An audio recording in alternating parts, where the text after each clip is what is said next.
सवाल हो रहा है। जो आंदोलन करता है उस पे, जो लाठी खाता है उस पे, जिस पे धारा लगता है उस पे सवाल हो रहा है, जो लोगों के साथ खड़ा होता है उस पे सवाल हो रहा है। सवाल होना चाहिए सरकार का गलत नीति पे। अध्यक्ष और देवेंद्र भाई जो है दोनों ने मिल करके इस फार्मेसी काउंसिल को कहा कि 50 लाख रुपये जो है आप पर मंथ दीजिएगा ताकि हमारा पार्टी भी चले, आपका काउंसिल भी चले। में थी ये वाला आंदोलन अभी नहीं हुआ है, एक सप्ताह नहीं, ये वाला 1-1.5 महीना हो गया, तो तब वो क्यों नहीं बोली? अभी वो साइड हट करके क्यों बोल रही है? तब उसको बात विचार करना क्यों जरूरी नहीं समझा? गोलीकांड हुआ था उस जगह पे शहीदों को श्रद्धांजलि देने के लिए पहुंचे हुए थे। कोल्हान सैनी बेबी महतो भी हैं और ये कोल्हान के एरिया ही पड़ता है। अभी जो है शहादत स्थल पहुंचे थे जहाँ पे जो है गुहा गोलीकांड हुआ था। वो मुझे लगता है 45 साल पुराना कथा है और उन शहीदों को आज आप लोग श्रद्धांजलि देने के लिए आए हुए थे। पहली बार शायद जेल के में आए, कैसा क्या बोलिए? सबसे पहले आपको जोहार, आपका चैनल के माध्यम से सभी को मेरा जोहार। और ये गोवा गोलीकांड के जितने भी शहीद और हमारे झारखंड के जितने भी शहीद है सभी शहीदों को मैं नमन करती हूँ, जोहार करती हूँ। और साथ ही साथ इस गोवा की इस पावन धरती को भी मैं जोहार करती हूँ, नमन करती हूँ। और आप लोग आंदोलनकारी थे यहाँ के, जो शहीद हुए उनको श्रद्धांजलि देने के लिए आ जाते हैं सब कोई, ठीक है, हम लोग भी आ रहे हैं, वर्तमान सरकार भी आती है, लेकिन जो लोग अभी हैं उस आंदोलन में मौजूद थे, इतना केस मुकदमा चला है उन लोग के पीछे, ठीक है, लेकिन उन लोगों को अभी तक कोई रोजगार नहीं, कुछ तो रोजगार देना चाहिए। अभी भी वो लोग दर दर में भटक रहे हैं। वो लोग आखिर लड़े किस लिए थे? कि यहाँ का ही जंजगल जमीन, यहाँ का साफ सुथरा जो नदी नाला के बारे में जो गंदगी फैल रही थी उसके लिए वो लोग लड़े थे, आवाज़ उठाए थे। और ये शायद ही हमारे स्वतंत्र भारत में प्रथम बार ऐसे हुआ कि आज़ाद भारत में पुलिस आंदोलन जहाँ मीटिंग हो रहा था वहाँ तो मारपीट हुआ ही, उसके बाद जा कर के जो अस्पताल में एडमिट थे उन लोगों को भी जा कर के वहाँ पर गोली मार दिया गया। तो ये एक प्रकार से हत्या कर दिया गया था। तो फिर भी अभी इन लोग का जो सपना था जिसलिए मीटिंग बैठाए थे, आंदोलन किए थे, वो आंदोलन कहाँ इन लोग का पूरा हो रहा है? अभी भी तो ज़मीन लिया जा रहा है, अभी भी वैसे गंदगी फैलाया जा रहा है। और जो आंदोलनकारी थे उन लोगों को अभी तक वैसे एक उचित स्थान नहीं मिला है, उन लोगों को उचित पहचान नहीं मिला है जिस तरीके से उन लोगों को मिलना चाहिए।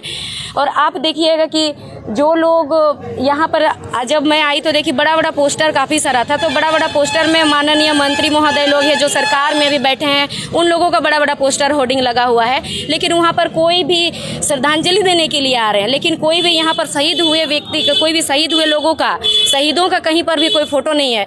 जो लोग यहाँ पर आंदोलन बकई में किए अभी जीवित है उन लोगों का कहीं पर कोई जिक्र नहीं है। तो ये उचित नहीं है, ये गलत है, इन पर सरकार को ध्यान देना चाहिए। और जिस तरीके से अभी और एक चीज़ कहूँगी कि यहाँ जो लीड करते थे, क्या नाम था उनका, बहादुर राम था ना नाम, वो भी यहाँ लीड करते थे। हाँ, वो भी यहाँ लीड करते थे, आंदोलन यहाँ के लीडर थे इस आंदोलन के, वो भी अभी जीवित थे, उनको अभी कोई पूछता तक नहीं है। यहाँ जो ये हमारे अभिभावक समान है, इन लोग यहाँ पर मौजूद हैं, इन लोग हैं, तो ये लोगों को भी अभी तक कोई पूछते नहीं है।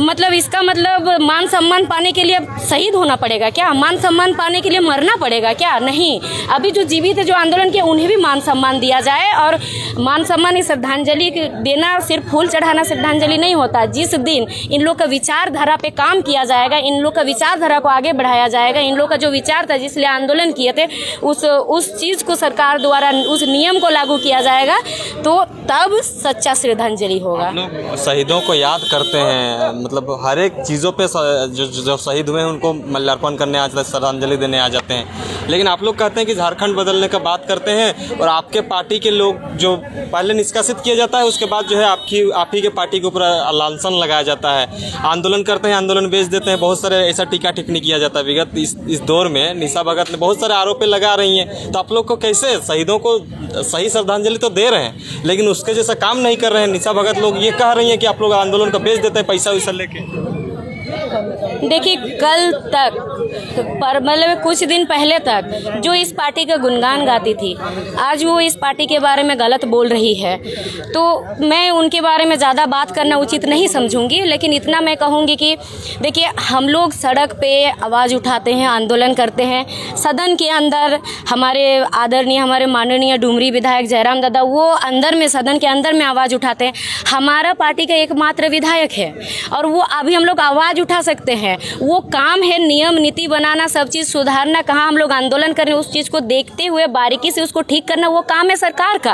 अब सरकार नहीं कर रही है, हम लोग आवाज़ ही उठा सकते हैं। आप देखिए, अगर कोई भी आंदोलन होता है, वहाँ जेल कैम्प मौजूद होता है, वहाँ जेल कैम्प के वो लोग लाठी खाते हैं, धारा लगता है, तो हम लोग जा करके सरकार पे नहीं बैठे हैं कि हम लोग कागज़ कलम ले करके हम लोग उस चीज़ को, नीति नियम को बना दें। हम लोग बारीकी से आवाज़ उठा रहे हैं। हर एक शोषण, जहाँ पर शोषण हो रहा है, हर एक गलत चीज़ को लेकर के हम लोग सब चीज़ में आवाज़ उठा रहे हैं। चाहे सरकार का गलत नियम नीति हो, चाहे कुछ भी, हम लोग हर चीज़ का आवाज़ उठा रहे हैं। आज एक अंतिम सवाल रहेगा। निशा भगत ने आज एक और आरोप लगा दिया है कि झारखंड फार्मेसी काउंसिल में जो आंदोलन कर रहे थे देवेंद्र नाथ महतो के नेतृत्व में, तो उसमें उन्होंने कहा है कि जयराम महतो और देवेंद्र नाथ महतो 50 लाख में मंथली बिक गए हैं, इसलिए आंदोलन नहीं हो। देखिए, बोलने से कुछ नहीं होता है। क्या उसके पास कोई सटीक कोई प्रूफ है? पहला बात है। और दूसरा बात है, जिस तरीके से बोला जा रहा है कि बेच दिया, तो आप जब इस पार्टी में थे, ये वाला आंदोलन अभी नहीं हुआ है, एक सप्ताह नहीं, ये वाला 1-1.5 महीना हो गया, तो तब वो क्यों नहीं बोली? अभी वो साइड हट करके क्यों बोल रही है? तब उसको बात विचार करना क्यों जरूरी नहीं समझा? अभी ये देखिए, ये एक राजनीतिक षड्यंत्र है। हर पार्टी में जिस तरीके से मुद्दा लेकर के फंसाया जा रहा है जेल कैम्प को, दूसरा पार्टी को क्यों नहीं बोला जा रहा है? जो सरकार में सवाल बनना चाहिए सरकार पे, कि सरकार, जब यहाँ पर सवाल ये होना चाहिए था, हर चीज़ में जेल कैम्प आंदोलन करती है, हर एक समस्या को लेकर के, तो सरकार इसको अनसुना क्यों कर रही है? सरकार इस पर नियम नीति क्यों नहीं बना रही है? सरकार सही दिशा पे झारखंड को क्यों नहीं लेके जा रही है? ये सवाल सरकार से करना चाहिए। सवाल हो रहा है जो आंदोलन करता है उस पर, जो लाठी खाता है उस पर, जिस पे धारा लगता है उस पर सवाल हो रहा है, जो लोगों के साथ खड़ा होता है उस पे सवाल हो रहा है। सवाल होना चाहिए सरकार का गलत नीति पे। जो निशा भगत जो कर रही है, क्या पार्टी को बदनाम करने, जयराम महतो को बदनाम करने, आंदोलनकारियों को बदनाम करने का साजिश है क्या? आप क्या कहना चाह रहे हैं? देखिए, उनका मानसिकता तो मैं नहीं कह सकती, उनका मानसिकता क्या है, अब वो साजिश है कि क्या है उनका मानसिकता, लेकिन इतना मैं कहूँगी कि कुछ दिन पहले इस पार्टी का गुणगान हो रहा था और अचानक से इसे क्या हो जाता है जो साइड हट करके पार्टी के बारे में विरोध करना और बाकी पार्टी के बारे में कुछ नहीं बोलना। तो इसलिए मैं ज़्यादा नहीं कहूँगी, उनका मानसिकता क्या है वो ही जाने। जी, बहुत उनके जिला अध्यक्ष करण महतो हैं और उनके साथ देवेंद्र नाथ महतो भी हैं और तमाम जेल कैम्प के नेता नेत्री जो है यहाँ पे गुआ गोलीकांड की जगह पहुँचे हुए हैं। दादा, आपके नेतृत्व में यहाँ तक बुलाया गया, पहली बार शायद हमें लगता है जेल कैम्प का इतना टीम जो है यहाँ तक पहुँचा है, क्या कहिएगा गुआ गोलीकांड को लेकर? तमाम शहीदों को श्रद्धांजलि दी। जेल कैम्प आज झारखंड में कहीं अछूता नहीं है। आज ये हमारे पश्चिम सिंहभूम जिला के गोवा, जहां शहीद स्थल पे आए, यहाँ jail camp Tiger Jairam Mahato कार्यक्रम था। स्वास्थ्य बिगड़ जाने के कारण आज हमारे बड़े उपाध्यक्ष और केंद्र के उपाध्यक्ष हमारे देवेंद्र नाथ महतो जी आए हैं, जिन्हें पूरा झारखंड जानता है। देवेंद्र नाथ महतो की आंदोलन से ही इनका पहचान है। छात्र नेता से आंदोलन करते करते आज राज्य के सभी मुद्दों पर निखर कर बोलने वाले एकमात्र ऐसे नेता है, उनका नाम देवेंद्र नाथ महतो है। तो देवेंद्र नाथ महतो आज शहीद स्थल पर आए हैं, जहां 1980 में झारखंड अलग राज्य की लड़ाई हो रही थी और उसी क्रम में पश्चिम सिंहभूम जिला के अलग अलग जंगलों में, सरंडा के सभी जंगलों में जब हमारे आंदोलनकारी को जब आंदोलन के दौरान बिहार पुलिस फोर्स ने आंदोलन को रोकने के साथ साथ उनको ऊपर केस धारा लगाने के बाद भी जब मीटिंग स्थल पे मीटिंग कामयाब होने लगा, लोग पहले पैदल चल कर आते थे, आज इस रास्ता पे आप आए जहाँ रोड दिख रहा है। 1980 के दशक में इमेजिन करके देखिए, आप सोच के देखिए कि ये जगह कैसा होगा। 1980 में यह जंगल था और आज 45 साल के बाद इस जगह में आप आए तो लोग को लगता था कहाँ है। तो उस समय लोग पैदल जाते थे, ना मोबाइल था, ना दूर संचार का कोई सुविधा था। लोग पैदल जाके आंदोलन करते थे और खुला पैर जाते थे। और ये स्थल पे, एक मीटिंग स्थल पे आके पुलिस फोर्स ने जिस तरह अंधाधुंध गोली चलाई, जिसमें 3 लोग की मृत्यु हुई थी और बाद बाकी लोगों को, जो आंदोलनकारी थे, भाग गए। कितने विकलांग हो गए, कितने का पैर टूट गया। और जो अस्पताल तक पहुंच पाए थे, अस्पताल में जब पहुंचे थे, उन लोग पर भी अंधाधुंध गोली चलाई।